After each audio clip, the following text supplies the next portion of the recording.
Bueno, muy buenos días, muchas gracias por estar acá. El día de hoy tenemos como invitados a dos personas muy especiales para la escuela que han hecho proyectos desde el punto de vista de diseño, tal vez un poco más direccionado hacia la parte social. Y el día de hoy tenemos en primera instancia a Sebastián Sánchez. Sebastián prontamente será graduado de nuestra escuela el viernes. Y la charla del día de hoy pues tiene que ver con su trabajo final de graduación que realizó el semestre anterior. Y después, posteriormente, tendremos a Mónica Gómez también, que estará brindándonos una charla que está relacionado a su trabajo, a su tesis de maestría, que la realizó en Inglaterra. Entonces vamos a estar por acá con dos grandes personas y espero que sea de provecho.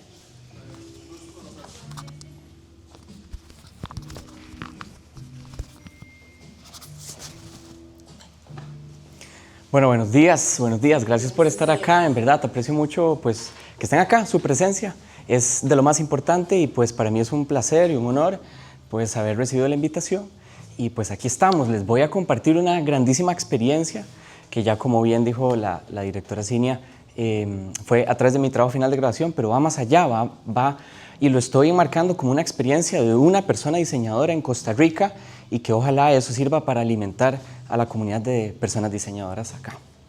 Entonces lo he titulado Innovando desde adentro, potenciando la resiliencia comunitaria a través de experiencias y servicios. Entonces lo primero, me gustaría ver que vamos a tener tres partes. Resiliencia comunitaria, ¿qué es? Les voy a comentar en qué se basa el concepto y el proyecto o el programa que tiene la Cruz Roja Costarricense. Luego, el proyecto de diseño en sí se los voy a comentar y explicar y vamos a compartir bastante. Y por último, los retos y las oportunidades para cerrar de manera especial. Entonces, lo primero, la resiliencia comunitaria. ¿Lo han escuchado el término? Más o menos por ahí ronda, sí. Sí, ha sido, bueno, me alegro mucho, ha sido un término que viene de menos a más, porque pues bueno, es general, la resiliencia comunitaria como tal, ahorita lo vamos a ver, pero está siendo enfocado en el contexto de la crisis o el cambio climático. Entonces lo estamos oyendo cada vez más, precisamente porque es algo importantísimo. Y ahora sí, les voy a comentar.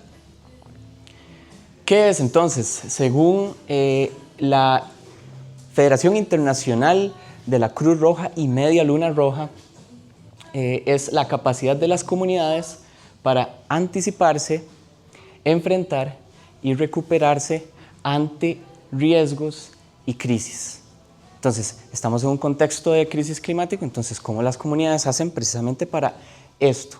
¿No? Hacer frente, mejorar, después ya no ser tan vulnerables, inclusive generar mecanismos de respuesta resiliente. ¿Okay? Entonces, es un concepto muy general, ¿verdad?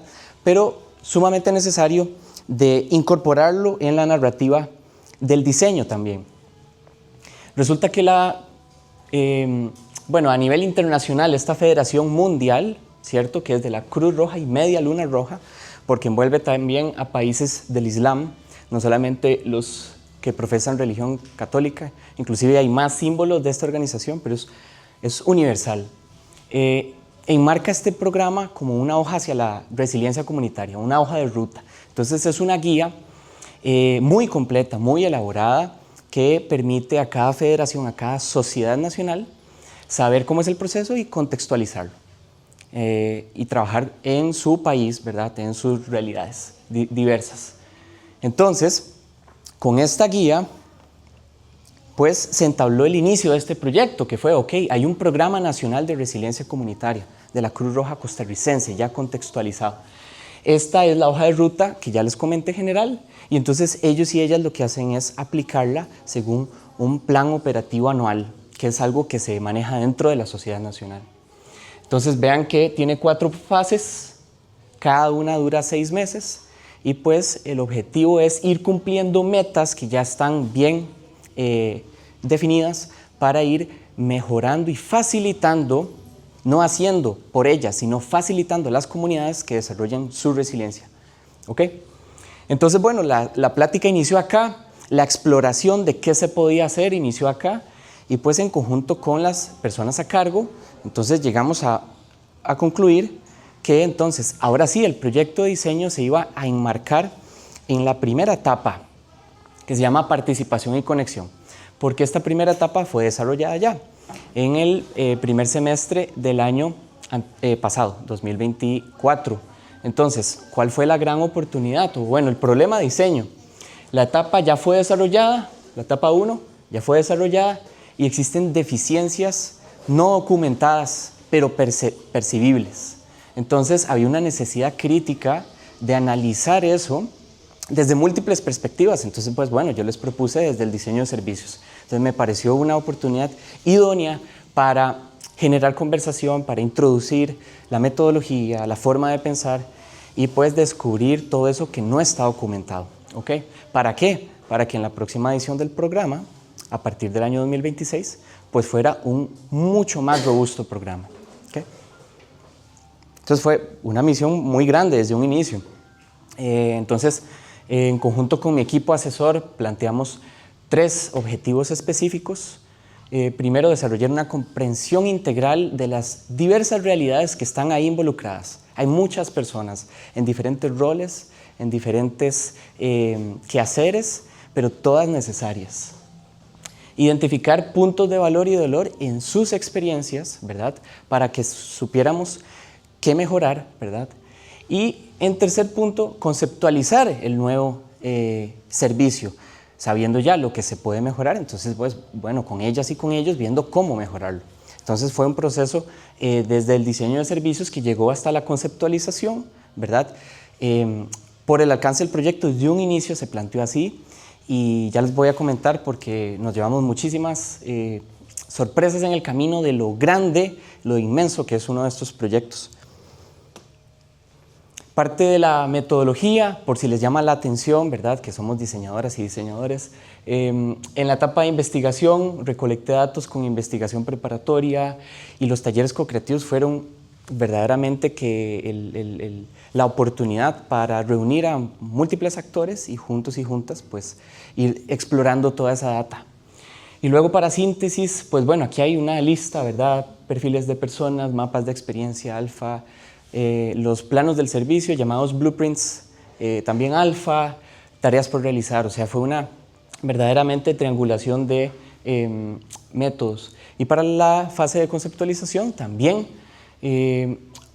interesantísimo, porque entonces se pudo observar integralmente la información desde lo que se descubrió a cómo se va conceptualizando por medio del canvas de propuesta de valor, por ejemplo, las oportunidades de diseño. Entonces es como el mismo hilo conductor de la investigación permitió comprender muy bien qué mejorar y cómo mejorarlo.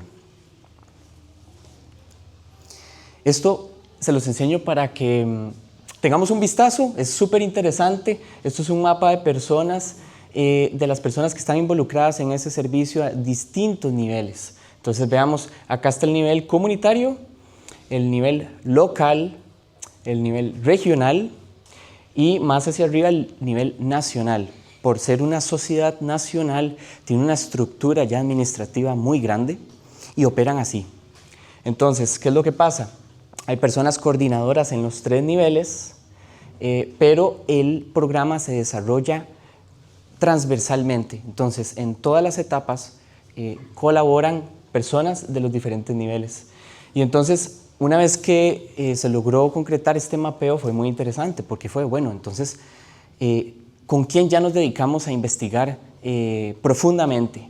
Porque es muchísima data. Entonces, imagínense que al principio yo propuse los 4 niveles, inclusive fue persona directora nacional, asistentes técnicos, también equipo que conforma un equipo nacional, la coordinadora regional, la coordinadora local, gente también en roles locales como la administradora, la asistente técnica y los líderes comunitarios. Y entonces desarrollé talleres y fue precioso. Lo que pasa es que cuando llegó a la etapa de síntesis y análisis de data fue demasiado. Entonces ahí le agradezco muchísimo a mi equipo asesor que me dio la gran recomendación de delimitarlo. Era una necesidad.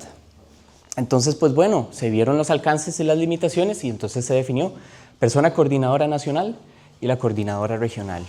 Y eso es muchísima data, ya van a ver. ¿Y por qué? Porque son los actores con mayor incidencia operativa en este programa. A mí me hubiese encantado trabajar directamente con las comunidades, pero imagínense que son 101 comunidades en todo el territorio nacional. Entonces, ¿cómo se planteaba? Tal vez una por región, una por provincia. Siguen siendo muchas, 9, 11 mínimo. Entonces, esta fue la decisión y de aquí seguimos caminando. Y entonces, a partir de ahora van a poder ver parte de la síntesis de información. Estos son los perfiles de persona. Este es de la Coordinadora Nacional. Entonces, se logró mapear muy bien expectativas, necesidades, ¿verdad? Motivaciones, lo que nosotros y nosotras manejamos muy bien. Pero fue maravilloso porque de entrada se logró ver muchas necesidades importantísimas. Por ejemplo, esta persona como coordina a todo el país, entonces necesita que todas las personas que están en cargos de coordinación comprendan integralmente este programa. Si hay un fallo en esa comprensión, es como una cadena causal. También necesita un compromiso y liderazgo de estas personas. Y son metas muy, muy difíciles, muy complejas de lograr, especialmente por ser la primera vez que se desarrolla este programa. Y pues bueno, a partir de ahora les voy también a compartir en este caso el mapa de experiencia alfa. Entonces vean qué interesante, mediante toda la recolección de datos se logró sintetizar que esta persona en específico tiene 8 etapas en su experiencia. Entonces empieza con la aprobación institucional del programa, ¿verdad? Luego conforma a su equipo nacional y así lleva el proceso capacitando, importantísimo, capacitando a los diferentes niveles y por supuesto delegando, pero teniendo que coordinar eso desde un punto de una sombrilla más grande. Y llega hasta el monitoreo y seguimiento del programa a nivel nacional. Entonces, esto fue una seguidilla de entrevistas a profundidad, de talleres, de reuniones que en su momento don Mariano Gómez y después don Carlos también Artavia me permitieron, pues me abrieron la puerta, que ellos son el ex y el actual coordinador nacional. Entonces, con ellos fue ir y investigar para definir esto. Y lo que les mencionaba de la triangulación es esto muy interesante. Ustedes hemos visto el canvas de propuesta de valor, ¿verdad? Usualmente hay un machote, una plantilla donde viene una cara, entonces es como una parte cuadrada del producto y la parte de la persona usuaria más circular. Entonces lo que hice fue agarrar ese mapa y construir una narrativa. Entonces empezando por el principal hallazgo, cómo ese hallazgo se transforma o se interpreta en una tarea por realizar. ¿Cuáles son los beneficios? Aquí ya está el canvas que se obtienen al atacar esa tarea o al atender esa tarea. Los creadores de beneficios, también los dolores y los aliviadores. Y por último, a la derecha, la oportunidad de diseño, porque es una triangulación así. Se lee de izquierda a derecha, pero se debe ver muy bien cómo lo que se obtiene con lo que se propone, entonces causa esto. ¿Okay? Entonces, por ejemplo, este es uno de los principales hallazgos. Hubo alrededor de 9 por persona, bien desarrollados. Entonces, veamos este. El principal hallazgo fue que el personal capacitado presenta dudas y confusiones a pesar de la capacitación recibida. Y eso se traduce en retrasos, una mayor necesidad de seguimiento y mayor gestión y también de resultados inferiores del programa a los que se podrían alcanzar.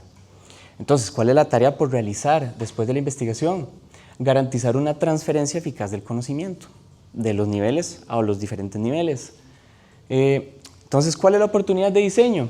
Diseñar un instrumento de evaluación específico para cada tipo de taller, en donde entonces con las personas que reciben esos talleres de capacitación se vea muy bien cómo está ese taller y qué necesitan. Para recalcar, estas oportunidades de diseño fueron propuestas por las mismas personas. Entonces fue a través de los talleres también y de también reuniones de seguimiento, dimos con esa oportunidad una por problema, porque si nos extendíamos a 3, 5, cuantas fuese soluciones, se hacía más y más y más el trabajo y en realidad también había una necesidad de lograr un trabajo en un tiempo establecido, ¿verdad? Es un trabajo académico. Entonces, esta oportunidad tiene sus beneficios. Uno, sentir capacidad y proveer alta calidad de todo lo que se desarrolle después. ¿Cuáles son los creadores de esos beneficios? Los puntos de mejora concretos se definen mediante este diagnóstico, que es con las mismas personas. Y por el otro lado, los dolores, esa incertidumbre, no se sabe sobre qué tan efectivo fue el taller, y hay frustración por muchas consultas. Entonces, ¿cómo se alivia? Con esta solución, habilita diagnosticar mejoras y disminuye el volumen de consultas. Entonces, esta fue la estructura que permitió a mí como diseñador facilitar ese proceso y a las personas tomadores de decisión comprender cómo es que se robustece esta investigación y se proponen medidas concretas. Y luego hubo una postvalidación importante en donde se acotaron, ¿verdad?, qué se necesitaba desde las perspectivas múltiples.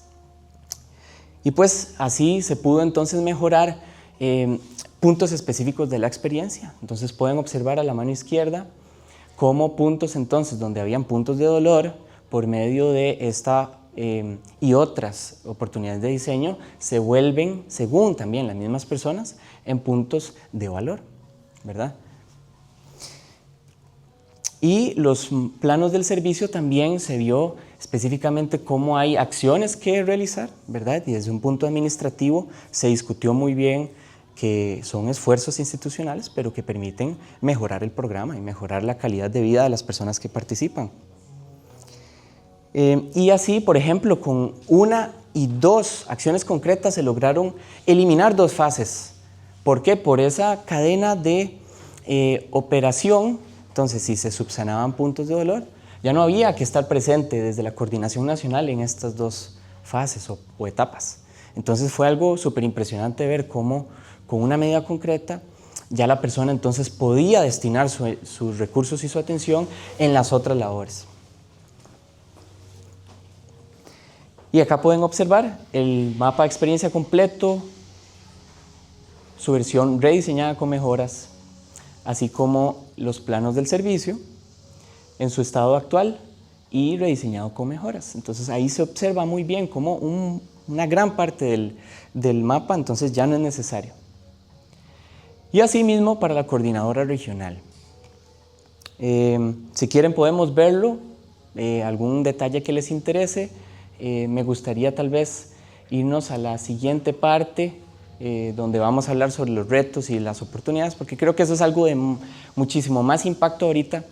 Esto es una información que está documentada y va a estar en el sistema de bibliotecas del TEC. Entonces, si desean consultarlo, con muchísimo gusto, tienen el contacto de la escuela y si no, también el mío, para realizar una investigación más profunda.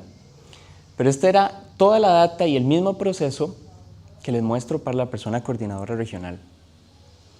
Y vean que en este caso, una fase fue la que fuimos capaces de eliminar, de ya no tener que realizar.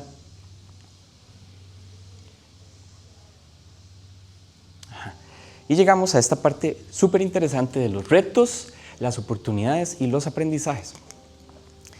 Entonces, vamos a empezar con los retos, importantísimo, porque si bien ahora comentaba la directora Cinia, es uno de los proyectos e iniciativas que han sido apoyadas que se atreven a hacer algo distinto, ¿verdad? Entonces, pues claro que enfrenté y enfrentamos muchos retos. Entonces les va a llamar mucho la atención.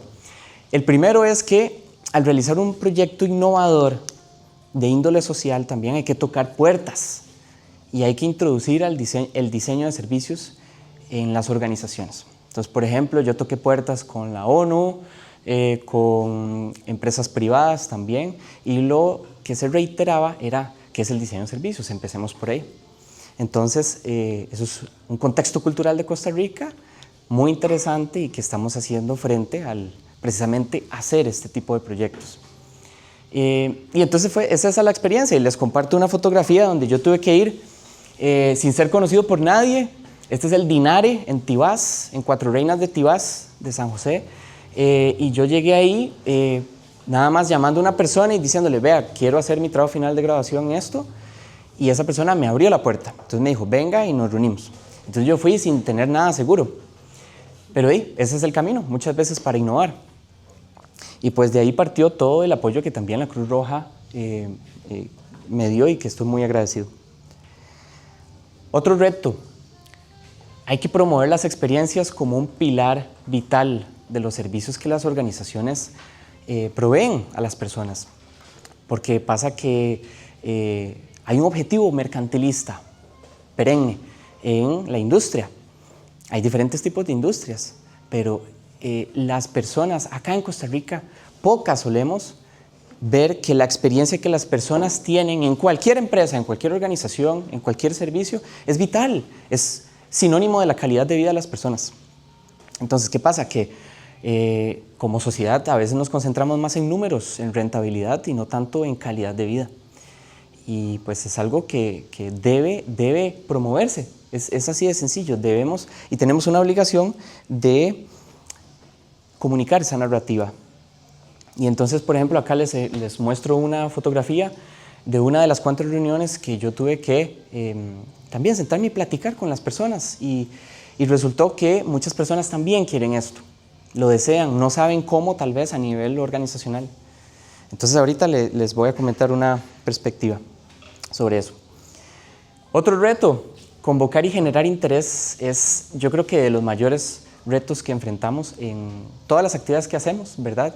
En este índole también contar con la participación es vital para diseñar participativamente y entonces hay que, pues en cierta parte, hay que vender el valor de lo que se está haciendo y de lo que se puede obtener. Entonces aquí les muestro una estrategia que ideé, cómo convoco a personas que no conozco, que no sé cuántas son, quiénes son, de qué regiones del país son, a un taller nacional. Entonces me pareció que la vía más inteligente y óptima era realizar una convocatoria por Forms, ¿verdad? Google Forms, pero con un toque más humano. Entonces realicé un video en el cual me presenté como persona y como diseñador y les comuniqué de una manera más humana el objetivo del proyecto para contar con su participación. Que de hecho agradezco también a la profesora Marcela, que de hecho este video fue grabado por ella, acá en la escuela, en el lobby, y que nos damos cuenta que siempre hay personas que apoyan iniciativas también disruptivas, distintas y que tal vez pueden llevar un poco más de tiempo, pero que a final de cuentas es lo que uno se lleva. Y pues bueno, entonces gracias a esta iniciativa logré contar con una grandísima participación del equipo nacional, gente de todo el país, voluntarios, voluntarias, personal permanente, y entonces después yo les pregunté y me dijeron que fue por el video, que fue porque les llamó la atención, que si hubiera sido el Google Form no tenían tiempo, pero que lo sacaron. El taller fue a las 6 de la tarde de un jueves, un martes, no sé, pero es el horario extraoficial, después de trabajar, fueron. Entonces, pues bueno, esa es una gran enseñanza. Y por último, me parece de los retos, el delimitar el proyecto, como ya les comenté, en diseño, cuando queremos y vemos que hay una necesidad de sumar, a veces vamos a ir aprendiendo en el camino a cómo ser más concretos y poder manejar esas expectativas, cómo guiarlas, ¿verdad? Porque cuando vamos a una organización, de pronto creen que podemos hacer un montón, que sí podemos, pero requerimos de recursos y de apoyo. Entonces, eso es un gran reto que muchas personas diseñadoras hemos enfrentado. Y aquí una captura de pantalla de una de las sesiones de asesoría del trabajo final de grabación, en donde están la profesora Marcela, la directora Cinia y la diseñadora Mónica, que entonces me dijeron, Sebastián, vas a tener que recortar el proyecto porque no te va a dar el tiempo. Y así fue. Después tuve que solicitar una extensión y un proceso que nos permitió mucho aprender como equipo. Y ahora sí, las oportunidades. Creo que van a entonar bastante. Hay una grandísima oportunidad para permitirse descubrir y aprender.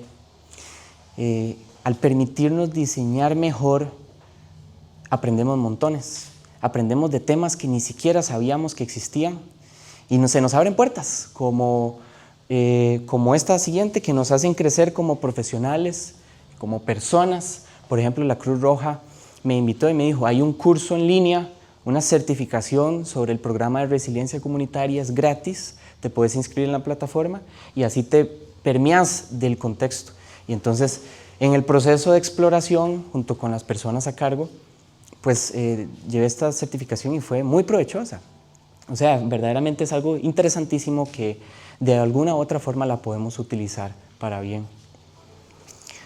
Otra gran oportunidad es que, como les comentaba, las organizaciones necesitan, desean y merecen perspectivas frescas para transformarse y transformar lo que hacen. Entonces, personalmente yo pienso que tenemos un rol de facilitar ese proceso desde adentro, y por eso el título es Innovar o Innovando desde adentro, porque el cambio siempre, si dura, si es sostenible, debe venir de adentro. Entonces no es ir a hacerles el trabajo, ¿verdad? Una consultoría es permitirles, guiarlos, permearlos de esa emoción de que se puede transformar lo que hacen para múltiples beneficios.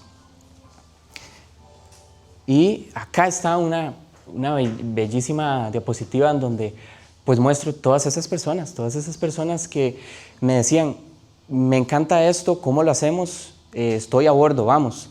Entonces todas estas personas son personas que en el día a día quieren mejorar sus procesos, quieren mejorar sus experiencias, su calidad de vida.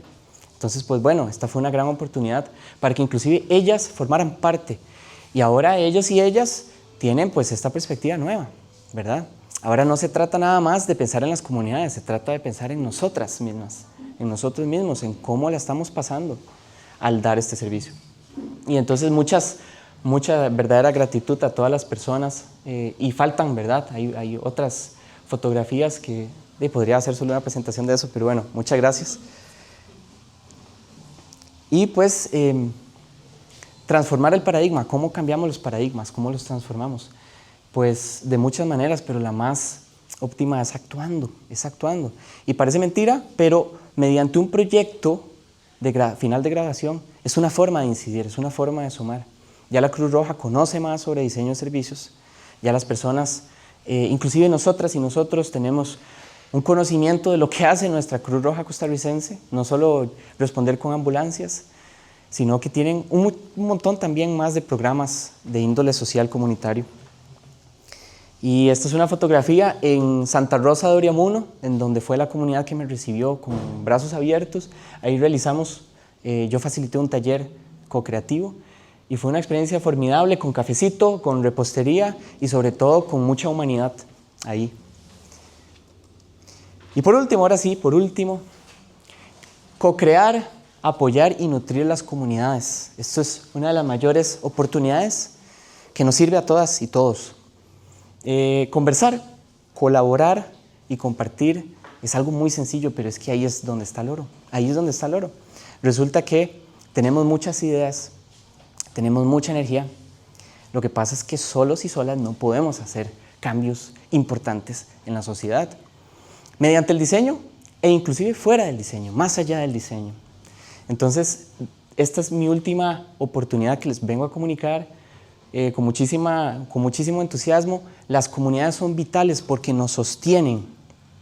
Y aquí, por ejemplo, enseño de mis primeras comunidades, mi familia, mis padres, mi novia, mis amigos, amigas, también el equipo asesor. Son comunidades que, vamos a ver, hemos conversado, es algo muy sencillo. Es sencillo, es conversar, es permitirse ser vulnerable sobre la actualidad del país, del mundo, cómo podemos hacer juntos un cambio. Y entonces esta es una comunidad que me encanta apreciar cada vez más. También hay otra gran comunidad que en diseño de servicios ha sido súper importante para mí y es Service Design Costa Rica. Un grupo, una comunidad de personas diseñadoras, inclusive personas que no eran diseñadores industriales, diseñadores gráficos, diseñadores de experiencias de moda, de todo. Bienvenidos y bienvenidas. Los que dijimos, pues unámonos, conversemos, tenemos visión, ¿qué hacemos? Entonces esta comunidad también ha sido súper importante para que hoy yo esté presentándoles este proyecto de diseño de servicios. Y esta que está vacía, porque yo quiero que ahora nos tomemos una foto, las personas que estamos aquí presentes, porque esta es otra comunidad desde la academia que ha abierto las puertas, ha crecido, ha creído en mentes frescas y que está haciendo las cosas diferente, y entonces también es una gran comunidad que está apoyando una causa colectiva. Y pues bueno, ya cerrando, me encanta pensar en que el diseño permite cambiar la vida. Al diseñar para permitirnos ser seres humanos antes que trabajadores, staff y clientes, seres humanos, estamos transformando una cultura. Entonces, ¿qué quiero yo sumar hoy? Sigamos adelante juntas las personas que queremos sumar a esto. Y por último, y no menos importante, en la raíz de lo que ha sucedido a nivel mundial, lo político es necesario desde el diseño y desde lo humano. Entonces quería incluir esto: desde el río hasta el mar, Palestina será libre. Nos envuelve a todos, parece que no, pero nos estamos dando cuenta más y más que estamos conectados y conectadas, desde la resiliencia comunitaria hasta lo más sencillo de la vida humana. Entonces este mensaje tenía que incluirlo. Y listo, muchísimas gracias. Es un placer y un honor estar acá con ustedes. Para las personas que nos vean también virtualmente, un placer. Y sigamos adelante juntas.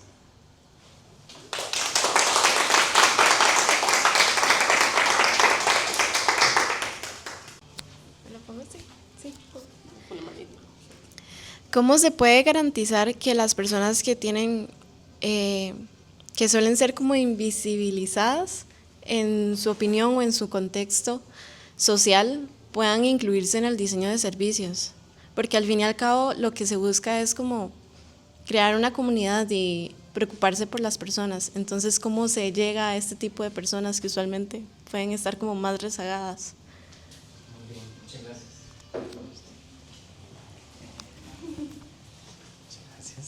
Bueno, muchas gracias por tu pregunta. ¿Cuál es tu nombre? Jessie. Bueno, Jessie, muchas gracias. Desde mi perspectiva, el cómo descubrimos a esas personas es explorando. Están escondidas. Entonces, hay que investigar muchísimo. Hay que ir y venir, hay que iterar. Y hay que tener mucha visión, porque hay que, dentro del rol de diseñar e investigar, hay que diagnosticar mucho las dinámicas sociales que hay dentro de una organización. Entonces, ¿qué es lo que pasa? Con la experiencia nos vamos haciendo mejores en esta habilidad. Es con el paso del tiempo y con la práctica.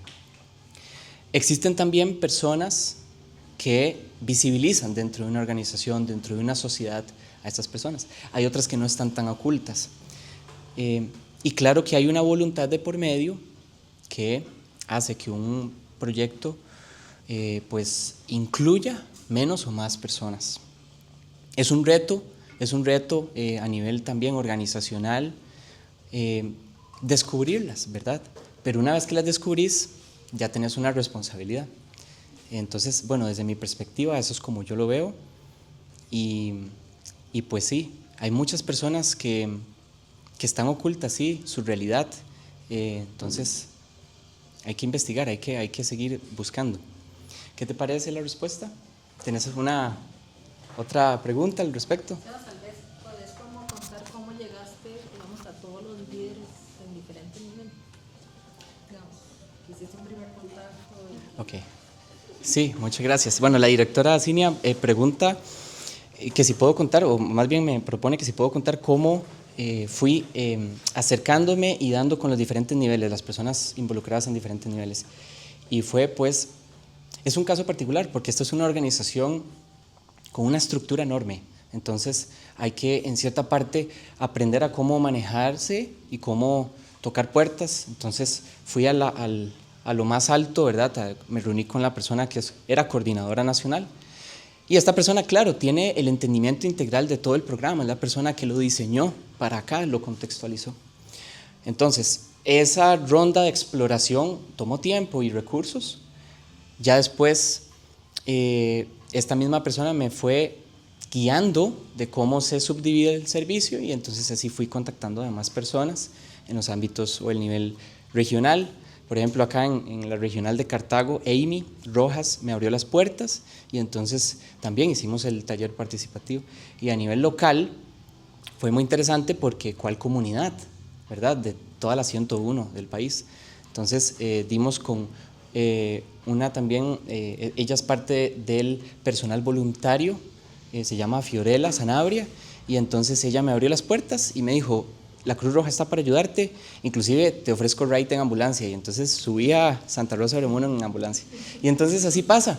Y no les recomiendo un viaje en ambulancia como a las 8 de la noche porque uno no se puede agarrar mucho, el único que va seguro es el paciente usualmente.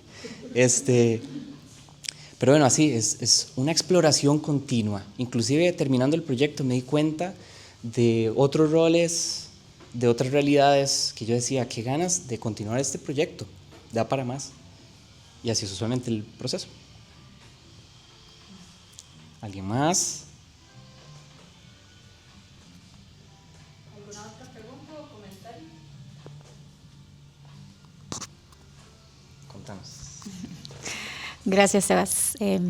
Muy conmovida, como muy orgullosa de oírte presentar, a pesar de que lo vi desde otra perspectiva antes, pero ahora verte contar desde tus aprendizajes, desde los retos y de las oportunidades, que como decís, creo que es lo más importante que como diseñadores aprendemos, pues es muy bonito también ver esa siguiente parte.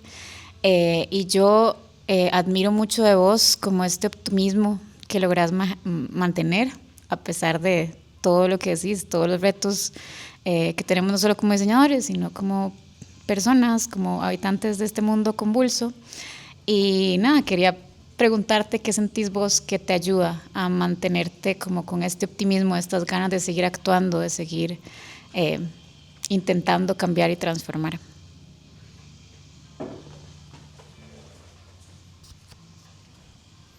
Muchas gracias, Moni. En verdad que es un placer oír eso de vos. Personalmente te admiro, sos una increíble diseñadora y que ahora nos vas a también a compartir eso tan grande que haces. Así que muchas gracias por tu perspectiva y sumarme a esta causa individual mía, pero que no es mía, es del planeta. ¿Cómo logro? Pues vieras que a veces lo logro y a veces no. Es desde lo más vulnerable. Hay días en los que sé que puedo hacer cambios, sé que puedo sumar, y hay días en los que, en verdad es un reto mental y físico e integral del ser humano de seguir adelante. ¿Qué es esencial? La comunidad. Es lo que ahora más veo. La colectividad del ser humano es su naturaleza. No podemos estar viviendo ermitaños en la montaña y no socializar, no depender de nadie, dependemos mutuamente. Entonces, en los momentos en los que yo no he podido, han estado personas que me han ayudado. Y es tan sencillo como eso. Es complejo, pero dicotómicamente es sencillo. Y sobre todo el expresarse. Este trabajo fue por iniciativa mía, apoyada por muchas personas que ya he mencionado y que están acá y que están en otros lugares de acá, pero pasa que llega un momento en el que no hay de otra que hacer y ver qué se logra e intentar y listo, y seguimos. Entonces sí, creo que la resiliencia, es irónico, la resiliencia también aplica para acá. Muchas gracias por tu perspectiva y tu pregunta.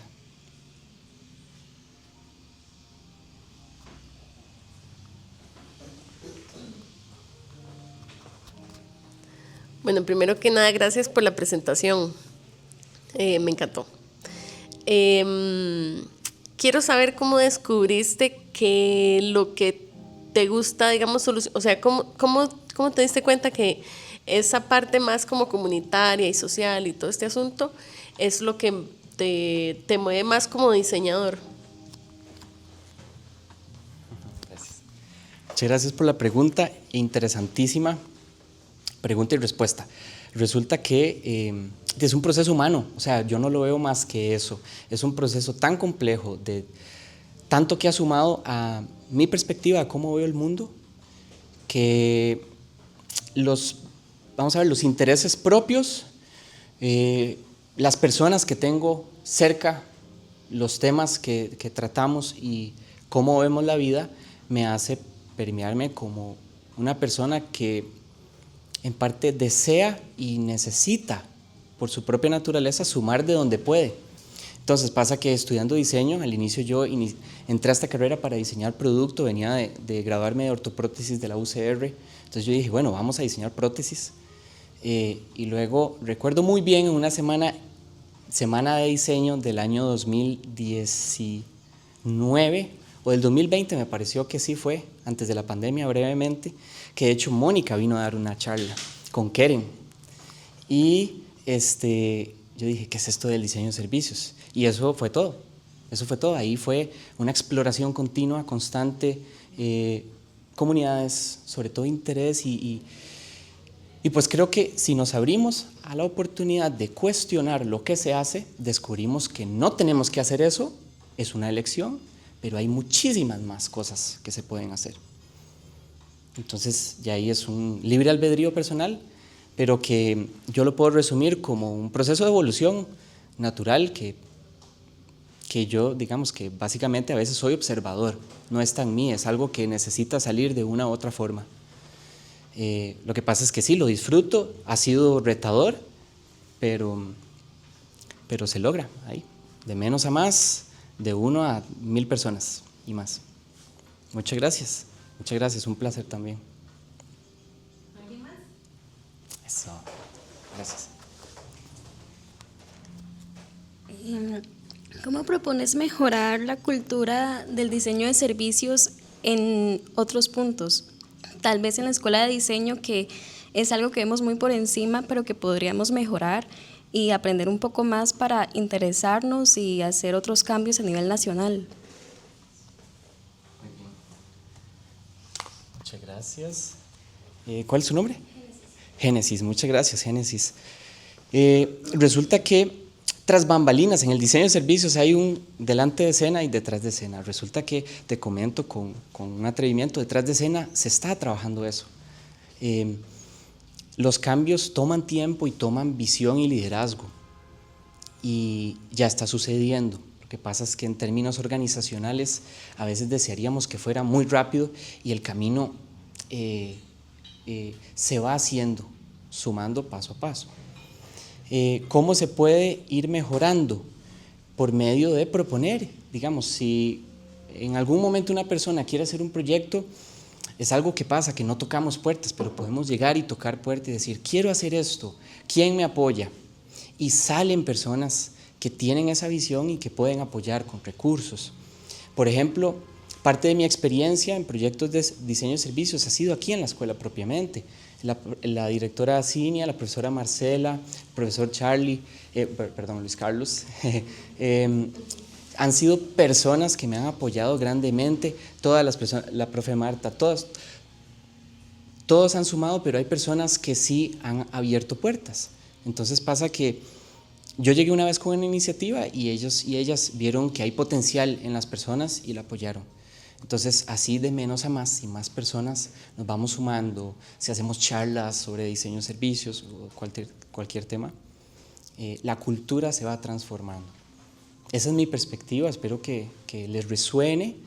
En síntesis es actuando y eso es una lección que he aprendido de pura experiencia, ¿verdad? Hay que actuar, hay que unirse. ¿Sí? Vamos con otra pregunta más. Sebas, desde el punto de vista académico, ¿verdad? Porque esto sale de un trabajo final de graduación. Según tu experiencia y lo que viviste con respecto a la complejidad de la que hablabas del proyecto, ¿cómo ves vos, digamos, el tema de diseño de servicios con esta complejidad? Y, digamos, ¿cómo podría quizás como flexibilizarse la parte de TFG? No sé si me entiendes, digamos. Yo recuerdo que llegó un punto que dijimos, bueno, ¿hasta dónde? ¿Qué es lo que vamos a presentar? ¿Verdad? Como resultado final. Entonces, tal vez si puedes referirte a eso como para conocer desde tu punto de vista de estudiante y próximamente graduado, ¿verdad? ¿Cómo ves que tal vez se podría mejorar con respecto a ese tema y al tema de la complejidad de proyectos así? Excelente, muchas gracias por la pregunta. La profesora y directora Cinia, bueno, creo que voy a lo mismo, actuando. Entre más personas hagamos proyectos de este índole, la cultura se transforma adentro y afuera. ¿Qué pasa, por ejemplo, en mi caso? Tuve que tocar muchas puertas, muchas se cerraron, unas se abrieron y después concretamos, ¿verdad?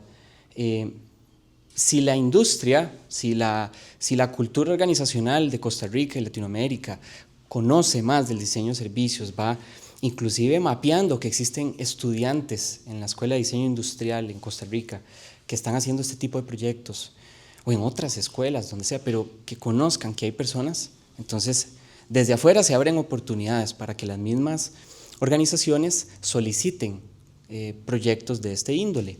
Desde adentro voy a lo mismo, es actuando, es proponiendo, es pues moviéndonos dentro de las limitaciones de la cultura y de la academia. Fue muy complejo, sí, porque hacer un proyecto de estos es pues no tener ningún libreto, ¿cierto? No tener una guía. Entonces toma más tiempo, puede ser que sí, ahí ya depende de la persona, sus objetivos personales y su capacidad de recursos, de tiempo especialmente. Pero de pronto se transforma como en semillas. Yo lo veo como en semillas. Ahora a mí me gustaría muchísimo sentir lo que tal vez Mónica siente. Cuando ella también hizo sus proyectos, habían tal vez pocos que se involucraban socialmente y resulta que ahora hay más. Y dentro de unos 5 o 10 años esperemos que hayan más. Entonces me parece que se resume a lo mismo, es movernos, unirnos y transformar la cultura desde cada rol que tengamos. Creo que la cultura externa a la academia muchas veces necesita la guía también de la academia. La academia como ente pensante debe sumar a la sociedad a través de eso, el cuestionamiento y la transformación de la sociedad y lo que se hace en este caso de qué diseño, qué se diseña. Con mucho gusto. Ajá. Otras 2 preguntas, muy bien. Muchas gracias. Adelante. Yo quería preguntarte qué consejo le darías a alguien que quiera empezar en el diseño de servicios. Hablemos. Muchas gracias, profesor Luis Carlos. Hablemos. Hay personas que ya hacemos, pero hay muchas personas que piensan en diseño de servicios, inclusive sin que lo ejecuten per se. Hay que investigar mucho, leer, hay que curiosear muchísimo, pero sobre todo creo que en Costa Rica vamos siendo una comunidad cada vez más creciente en los propios trabajos que cada persona tiene. Las personas se han atrevido a ir haciendo diseño de servicios camufladamente, como decimos, y eso me parece un acto revolucionario, porque pasa que puede ser que no contraten un puesto de service designer, de diseñador de servicios, pero hay personas que lo están haciendo, que lo estamos haciendo ya. Entonces me parece que lo más sincero es démosle, haga lo que considera necesario y unámonos. Y listo. ¿Quién más?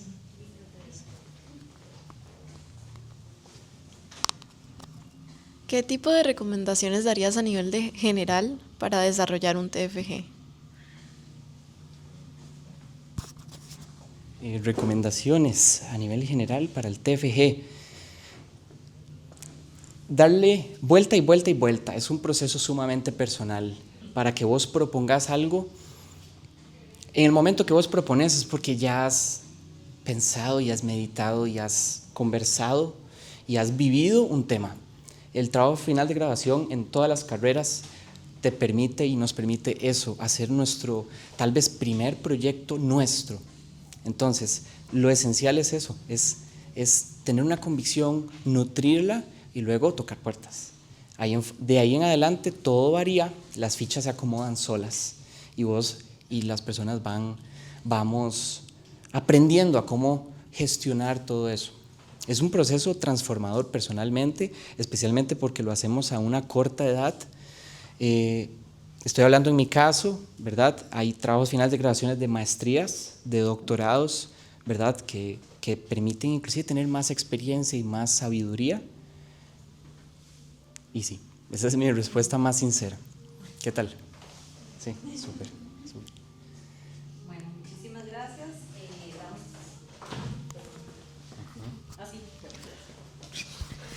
Muchas gracias. Damos entonces un aplauso a Sebas por su presentación. Y bueno, motivarlo y motivarles a que puedan seguir desarrollando trabajos de esta índole que casi siempre dejamos ahí como esquineados, pero hay una muy buena oportunidad en el país de seguir desarrollando proyectos así. Ahora vamos a dar el paso a Mónica. Muchas gracias, Sebas.